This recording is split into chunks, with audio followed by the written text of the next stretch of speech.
driver in the next lane caught my attention through our open windows. "Beautiful car." "What is it?" "Jaguar," I said. "The new 2017's. Jaguar, eh?" The man looked the car over again. "That sure wasn't my first guess." And there you have the news four-door sedan in a nutshell. It is a lovely piece, with taut lines, an aggressive fastback roofline, and a rakish nose full of blacked-out mesh grillwork and chiseled xenon lamps. Yet at a quick glance, Viz's proportions and chamfered edges seem familiar. Audi? Maybe even Kia? This doesn't jut out in a crowd like, say, its F-Type stablemate. But you get the sense that designer Ian Callum and company are totally fine with that. While this may not make a statement like an F-Type, it's a clean, attractive read, approachable design that should have a far broader appeal. We're right smack in BMW 3 Series territory here.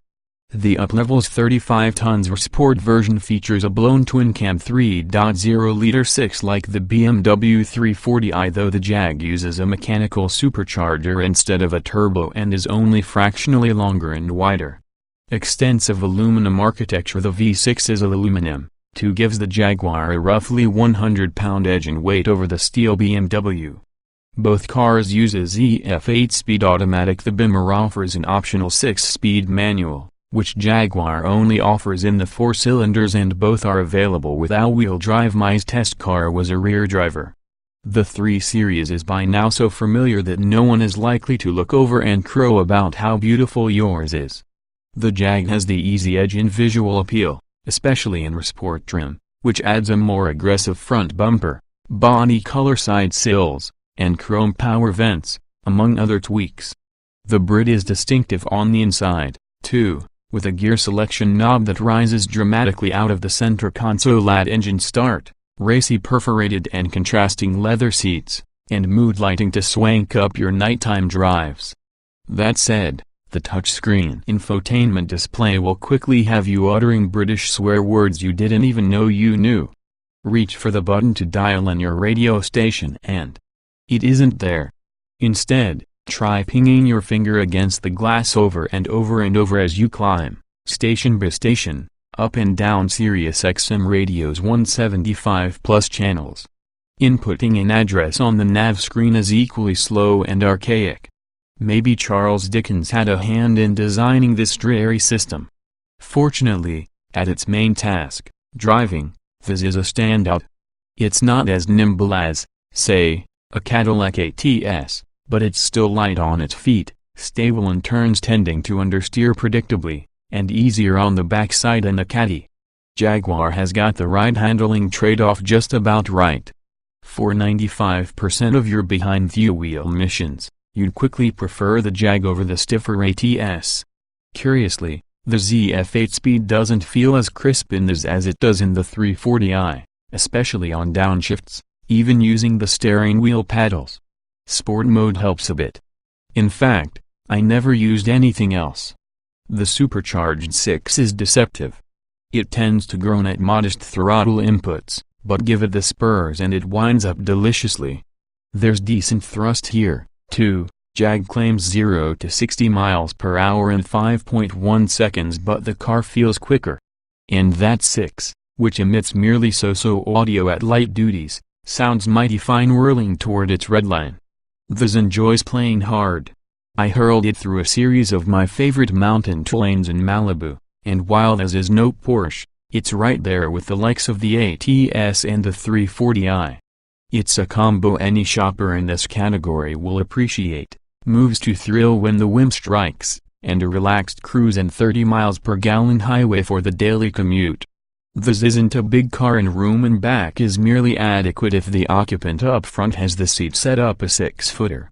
Anyone taller up front could cause some griping from behind. The trunk is likewise marginal, rolling luggage will fit, but a couple of big suitcases could strain the space pretty quick. The rear seat does split 402,040, though, so if it's just 2 or 3 of you, you'll likely do just fine. In the 35 tons Sport Edition, all the usual conveniences are standard.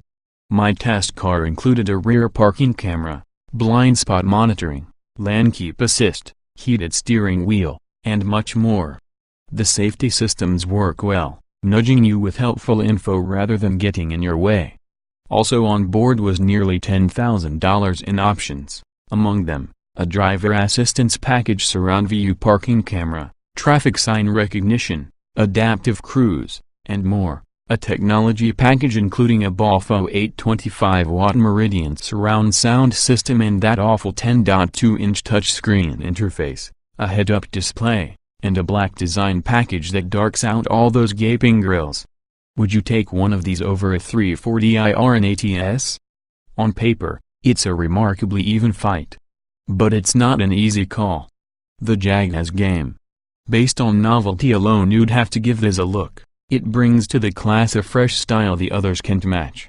On a dynamic level, too, this has the goods to make a solid purchase case. It's the most powerful of the three. The chassis brings its own unique blend of poise and spirit, and there's simply no denying the cachet that's part of the Jaguar brand. Translation: there's a new sports sedan option in town, and the Jags is well worth a look.